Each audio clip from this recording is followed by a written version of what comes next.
Hello, మాకైతే ఇవాళైతే స్నానాలు అయిపోయాయి. ఇప్పుడు మేమైతే జపాలికి వెళ్ళబోతున్నాము. దానికన్నా ముందరు మేమైతే ప్రీమియర్స్కి వెళ్ళబోతున్నాము. మా ఫేవరెట్ అన్నమాట.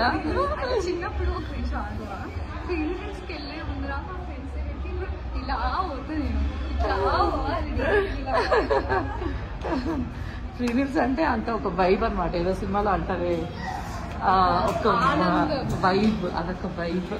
మహేష్ అంటే ఒక వైబ్ అంటున్నా, అలాగా ప్రీమియర్స్ అంటే ఒక వైబ్ అన్నమాట. ఇక్కడ మాకు వచ్చేసాం ప్రీమియర్స్కి. ఫుల్ ఉన్నది క్రౌడ్. చూద్దాం ఎలా ఉంటుందో లోపలికి వెళ్తే. అమ్మో, ఈ ఫోన్ పోతుంది.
ఇప్పుడైతే అన్నదాన సత్రంలోకి ఎంటర్ అయిపోయామండి. అసలు ఈ భోజనం చేస్తుంటే నిజంగా ఎక్కడా లేనటువంటి టేస్ట్ అండి. భక్తులు ఇంతమంది దర్శనం చేసుకున్నా అన్నదానానికి మాత్రం పోకుండా అయితే ఉండరు అనమాట. కంపల్సరీ ఇక్కడికి వచ్చి భోజనం చేసే వెళ్తారు.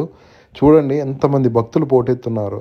మనకి ఫస్ట్ ప్రసాదంగా పొంగలి, చట్నీ అండ్ ఏదైనా ఒక కూర లాంటిది వేస్తారనమాట. సో ఇది మా ఆవిడ చూడండి పొంగల్ చూపిస్తుంది మీకు తినమని. సో ఆ టేస్టీనెస్ ఆస్వాదిస్తుంది అనమాట తింటూ. ఎంత బాగుంటుందో అసలు. తింటుంటే మనకే ఇంకా నోరు ఊరుతుంది అనమాట, ఇంకా పెట్టించుకోవాలని. కానీ రెండోసారి అడగలేము కదా ఇల్లులాగా. సో కొండలో కొంచెమే కాబట్టి కొంచెమే తినాలి, ఎందుకంటే మిగిలిన భక్తులు అందరికీ చేరాలి కదా ఈ ప్రసాదం. సో అదే చెప్తుంది తను కూడా. మనం పోయేటువంటి అక్కడికి ఆకలితో పోమండి.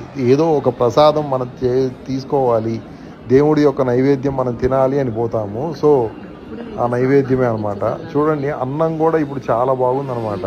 ఇంత ముందులాగా లేదు. ఇప్పుడు ప్రజెంట్ మన గవర్నమెంట్ టీటీడీ అన్నీ చేంజ్ అయ్యాయి కాబట్టి అన్నీ చేంజ్ అవుతూ వస్తున్నాయి. ఈ భోజనము, సాంబారు, ఆ క్వాలిటీ అండ్ పర్ఫెక్షన్ అయితే చాలా బాగా చేస్తున్నారు.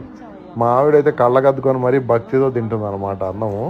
అంటే యాక్చువల్గా మేమైతే చాలా రోజుల తర్వాత దర్శనానికి వెళ్ళామన్నమాట. అసలు నాకు ముద్ద పెట్టుకుంటుంటే నాకు ఒక మంచి వైబ్ వస్తుంది. చాలా రోజుల తర్వాత వెళ్ళి తింటున్నాం కదా.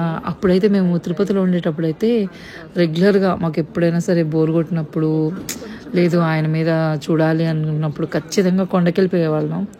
అలా వెళ్ళి ఇంకా అలాగా రెగ్యులర్గా తినేదానికి ఎప్పుడో దొరికే ప్రసాదానికి ఆ విలువ ఉంటుంది కదండి. ఉన్నప్పుడు కన్నా లేనప్పుడు విలువ తెలుస్తుంది అంటారు కదా.